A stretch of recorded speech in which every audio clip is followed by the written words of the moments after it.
community dimanapun Anda berada. Hari ini hari libur, tetapi biarlah kita akan menyembah Tuhan, menikmati hadirat Tuhan. Let's worship Him.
Tuhan Yesus, biarlah pujian yang kami naikkan itu dapat menyenangkan hati Tuhan. Biarlah dalam setiap kehidupan kami juga boleh terus mengagungkan, memuliakan nama Tuhan.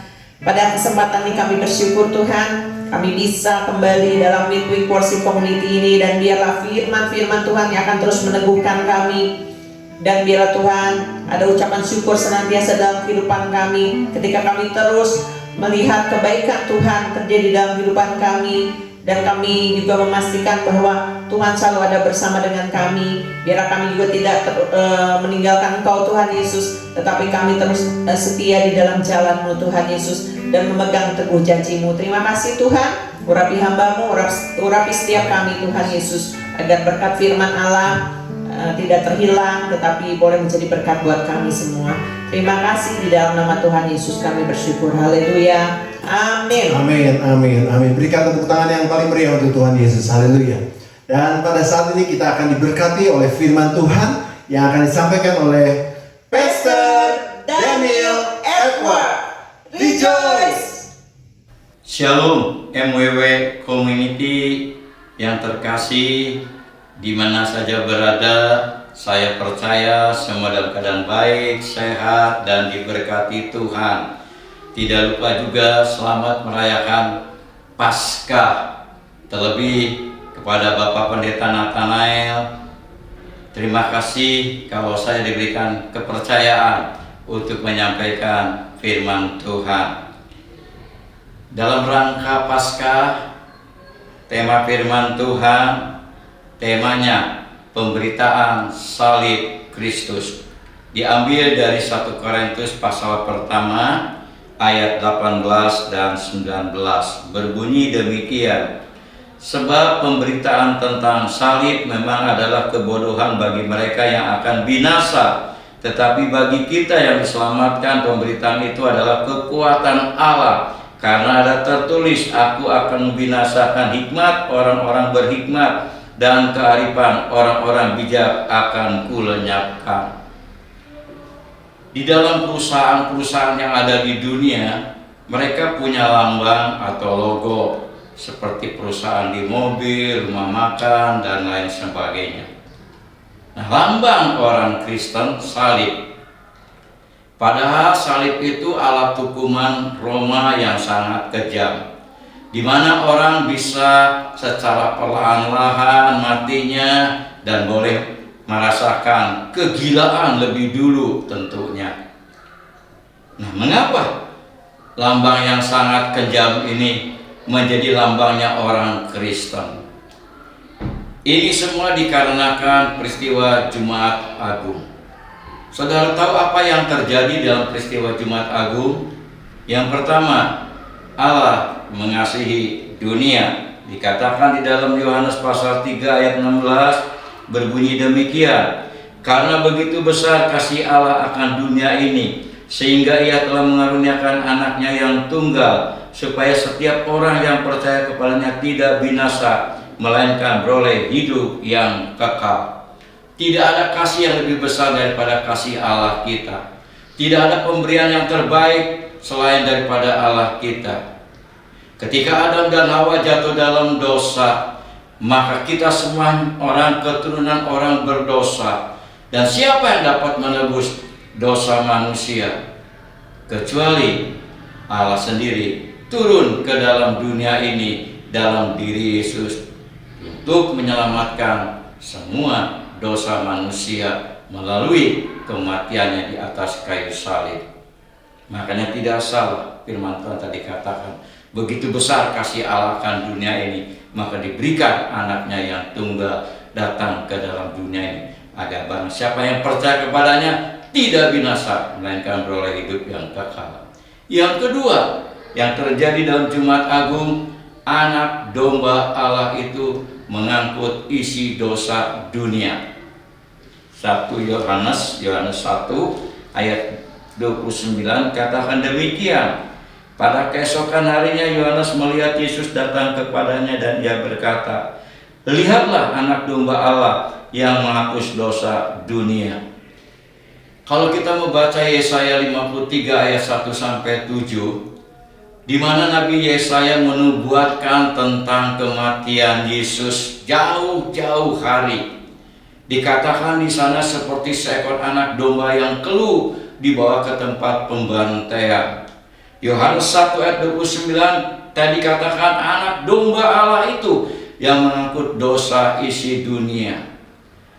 Dulu kalau orang punya dosa, itu cara menebusnya itu dengan melakukan korban binatang. Ada domba, ada lembu, ada merpati yang tidak ada cacat celanya. Dan itu dilakukan terus oleh umat Israel setiap tahun. Mereka harus menghadap Yerusalem membawa korban persembahan di sana. Padahal darah binatang itu tidak menghapus dosa manusia, hanya menutupi. Makanya mereka melakukan setiap tahun berulang kali untuk melakukan korban-korban. Tapi puji syukur kepada Tuhan.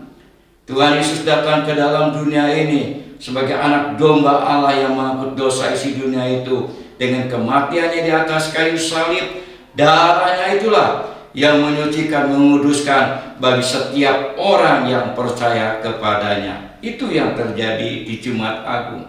Apalagi yang ketiga, ada perdamaian antara manusia yang berdosa dengan Allah yang kudus di atas kayu salib. Lukas pasal 22 ayat 43 sampai 45 katakan demikian. Ayat 44 sampai 45. Ketika itu hari sudah kira-kira jam 12, lalu kegelapan meliputi seluruh daerah itu sampai jam 3. Sebab matahari tidak bersinar dan tabir bait suci terbelah dua. Ada perkataan tabir bait suci terbelah dua. Apa maksudnya ini? Zaman gereja mula-mula atau dengan istilah gereja di padang gurun di zaman Musa waktu itu kita mendengar atau kita mengenal istilah tentang tabernakel, gereja di padang gurun. Itu ada 3 ruangan, halaman, ruangan suci, ruangan maha suci. Setiap dari halaman ke ruangan suci ada tirai, ruangan suci ke ruangan maha suci ada tirai. Dan zaman dulu orang yang bisa masuk dari halaman sampai ruangan maha kudus itu imam besar dari suku Lewi.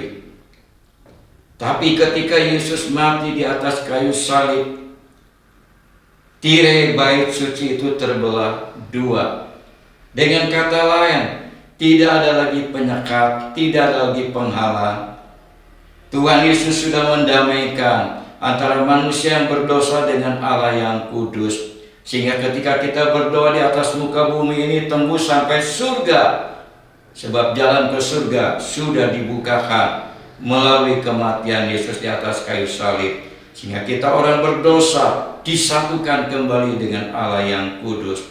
Itu yang terjadi di Jumat Agung. Allah kasih dunia, anak domba Allah yang ngangkut isi dosa dunia. Ada perdamaian di atas kayu salib. Tapi bagaimana? Apakah dunia mengerti? 1 Korintus 1 ayat 18 bagian A dikatakan demikian. Sebab pemberitaan tentang salib memang adalah kebodohan bagi mereka yang akan binasa. Dunia tidak mau mengerti. Bahkan orang yang percaya berita salib dianggap bodoh, dianggap tolol. Kaisar Nero menganiaya orang-orang Kristen, diadukan dengan gladiator, diadukan dengan binatang-binatang buas, dibakar hidup-hidup. Sebab mereka tidak percaya akan berita salib. Bahkan jutaan manusia sampai saat ini mengolok-ngolok orang Kristen sebab dianggap bodoh dan tolol. Tapi puji syukur kepada Tuhan, firman Tuhan tidak berhenti di situ. 1 Korintus 18 bagian B-nya dikatakan demikian. Tetapi bagi kita yang diselamatkan, pemberitaan itu adalah kekuatan Allah. Makanya salib itu ada di mana-mana, ada di gereja, ada di rumah, dibuat kalung, bahkan bendera Denmark dan Inggris pun ada lambangnya salib. Tapi bukan kayunya, tapi kuasanya, kekuatannya. Bahasa aslinya kekuatan atau kuasa dunamis. Dari kata dunamis ini kita mengenal kata istilah dinamis. Kalau kita jadi orang Kristen mengenal kuasa daripada pemberitaan salib, dinamis, bergairah, semangat, berapi-api, baik dalam beribadah, melayani, baca firman Tuhan, bergairah, semangat, dinamis. Dari kata dinamis kita mengenal juga istilah kata dinamo, motor penggerak, mobil, motor berjalan sebab ada dinamonya. Kalau kita juga mengerti pemberitaan salib Kristus itu mendatangkan kekuatan, kita juga bisa bergerak dengan kekuatan yang datang daripada Tuhan, itu Roh Kudusnya, sehingga kita juga bisa melakukan perkara-perkara besar dalam hidup ini untuk kemuliaan Tuhan. Bahkan dari kata dunamis kita juga mengenal kata yang terakhir, dinamit, bahan peledak.